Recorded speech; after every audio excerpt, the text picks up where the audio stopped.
میرا گمان ہے واللہ عالم، میں نے کہا تھا ان باتوں میں اختلاف کی گنجائش ہے، یہ کوئی میں قرآن و حدیث کی روح سے نہیں کہہ رہا ہوں، لیکن جو میرا مشاہدہ ہے افغانستان کی تقسیم ہو جائے گی، پختون حصہ جو ہے پاکستان کے ساتھ ملے گا، اور یہ یہاں پر وادی سندھ جس کو اقبال نے کہا ہے کارواں زیں وادی دور و دراز آیت بروں، اس یہاں پر خلافت علی منہاج النبوہ کا نظام قائم ہوگا اور یہاں سے فوجیں چلیں گی، نمبر ایک۔ نمبر دو، عرب کے ریگزار میں 15ویں صدی کے مجدد کا ظہور ہو جائے گا۔ مہدی کو ہم مانتے ہیں مجدد، شیعہ مانتے ہیں 12ویں امام جو چھپے ہوئے، ان کے امام معصوم جو ہے 12، ان میں سے آخری جو ہے وہ چھپے ہوئے ہیں غار میں 1200 برس سے، اور وہ ظاہر ہوں گے، یہ ان کا عقیدہ ہے، ہمارا نہیں ہے۔ ہم سمجھتے ہیں جیسے ہر صدی میں اللہ مجدد بھیجتا رہا، اسی طریقے سے میرے گمان میں 15ویں صدی کے مجدد جو ہے وہ حضرت مہدی ہوں گے، ان کی حکومت جا کر یہ فوج قائم کرے گی، اربوں میں دم نہیں ہوگا، وہ اپنی عیاشیوں کی وجہ سے بالکل کھوکھلے ہو چکے، دولت کی فراوانی اور عیاشیاں۔ یہ بھی سننے میں آتا ہے دروغ برگردن راوی کہ اگر کوئی فوجی قافلہ ان کا چل رہا ہوتا ہے تو وہ بجائے ٹرکوں میں بیٹھنے کے وہ اپنی کاروں میں بیٹھ کے ساتھ ساتھ چلتے ہیں، وہ ٹرک خالی چل رہے ہوتے ہیں، ٹرک کی سختی جو ہے، سخت سیٹ جو ہے برداشت کرنا ان کے بس کا روگ نہیں ہے۔ یطیعون للمہدی یعنی سلطان ہو، اس کی حکومت کو مستحکم کریں گے۔ پھر حضرت مہدی کی طرف سے شروع ہوگا معاملہ جہاد، اور یہ سارا جو ملک چھوٹ ہم مسلمانوں کے ہاتھ سے نکل گئے تھے، جو نیک عمل کریں گے وہ پھر ریگین کر لیں گے اپنے اس مقام کو جس مقام پر انہیں اصلاً پیدا کیا گیا ہے، واللہ عالم۔ یہ ساری باتیں، اور جو لوگ اس مقام کو حاصل نہیں کر سکتے، اتنی بڑی طاقت ان کے بارے میں قرآن کہتا ہے ایٹمک پاور، اولئک کالانعام، دوبارہ میدان میں آ کر، اور سورہ اعراف میں یہ چوپایوں کے مانند ہیں، حیوانات ہیں، اس پورے معاملے کا سارا جو ہے ارینا جو ہے بلکہ ان سے بھی گئے گزرے ہیں۔ کیوں؟ یورپ حیوان کو جس سطح پر پیدا آیا ہے کہ رومی عیسائی 80 جھنڈوں تلے تم پر حملہ کریں گے، اور ہر جھنڈے کے نیچے 12,000 فوج۔ انسان کو لقد خلقنا الانسان فی احسن تقویم، اور مجھے حال اگر انسان حیوان کی سطح پر گر جائے جیسے کہ آج گر چکا ہے تو وہ حیوانات سے ڈویژنز آرمی آئے گی۔ اولئک کالانعام بل هم اضل، کہ روس لهم قلوب لا یفقهون بها، اور میرے خیال میں لهم اعین لا یبصرون بها، لهم آذان لا يسمعون بها۔ تو ابراہیمی قوموں کا جھگڑا ہے نا کہ فلسطین کس کا ہے، مسلمان کہتے ہیں ہمارا ہے، یہودی کہتے ہیں ہمارا، عیسائی کہتے ہیں ہمارا،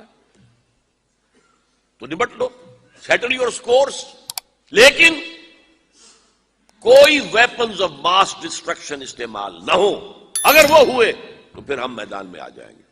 میرا گمان یہ ہے کہ ویپنز آف ماس ڈسٹرکشن استعمال نہیں کر سکیں گی مغربی طاقتیں، اور پھر جنگ کے اندر مسلمانوں کے ساتھ جیتنا ان کے لیے ممکن نہیں ہے۔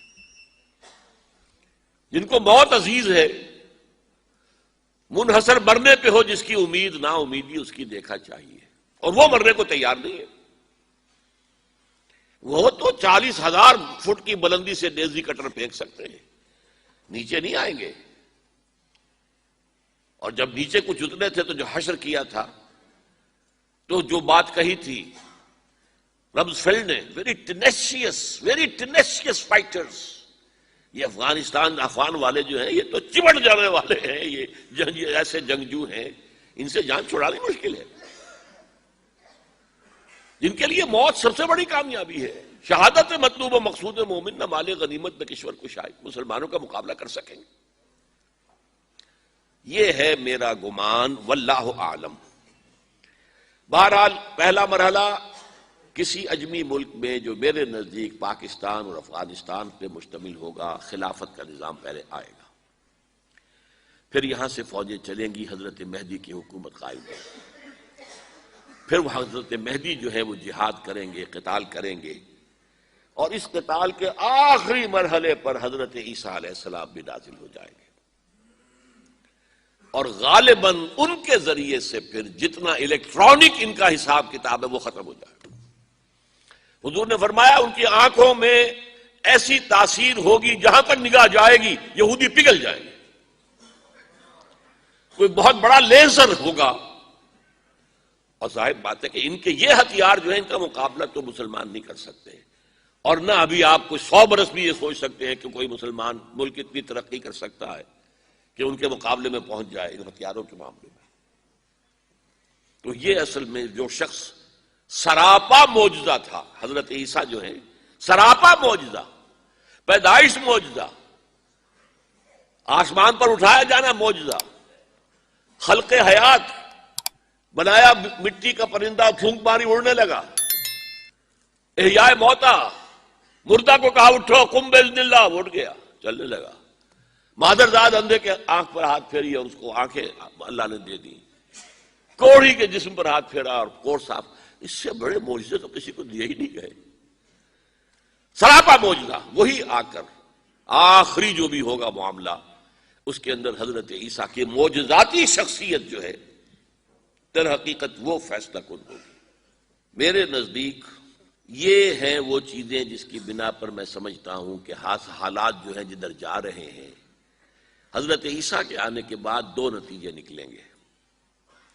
عیسائیوں کا مذہب ختم ہو جائے گا۔ حدیث میں آیا ہے کہ عیسیٰ آئیں گے، یکسر الصلیب و یقتل الخنزیر، صلیب کو توڑ دیں گے۔ کیا مطلب؟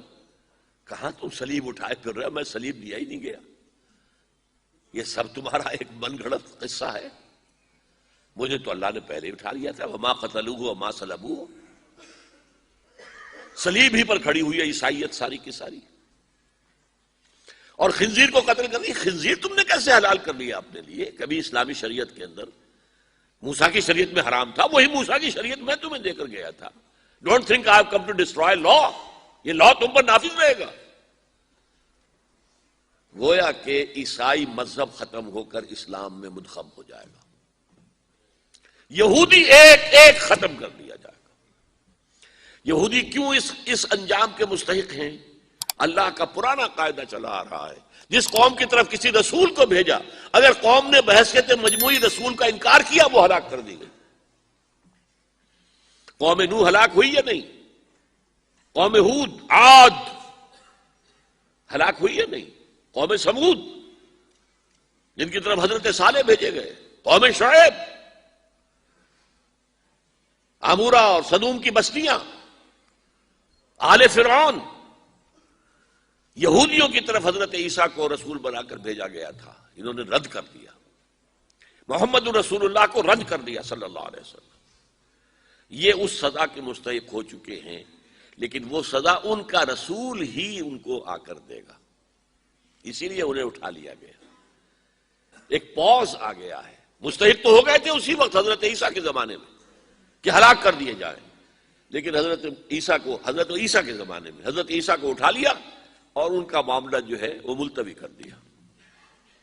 جیسے کسی کو پھانسی کی سزا تو ہو جائے لیکن ابھی ایگزیکیوشن نہیں ہوئی ہے، ایگزیکیوشن جو ہے وہ ڈیفر ہو گئی۔